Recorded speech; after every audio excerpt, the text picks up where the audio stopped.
ત્યાર પછીનું અહિંસા, હિંસા ન કરવી, પ્રાણી માત્રની. આપણે એવું માનીએ છીએ કે આપણે કોઈ જીવજંતુને મારીએ ને તો જ હિંસા, આપણા મનમાં એવું છે. આપણે એમ કે અમે આખી જિંદગી કોઈ હિંસા જ નથી કરી.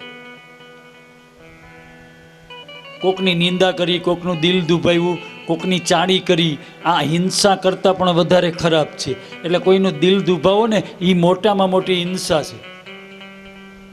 કોકની વાતો કરો અને કોકનું પેલું કરો, એના જેવી હિંસા બીજી એકેય નથી. વ્યક્તિ, પ્રાણી કે મનુષ્ય એનું દિલ દુભાય એના જેવી હિંસા જગતમાં બીજી નથી.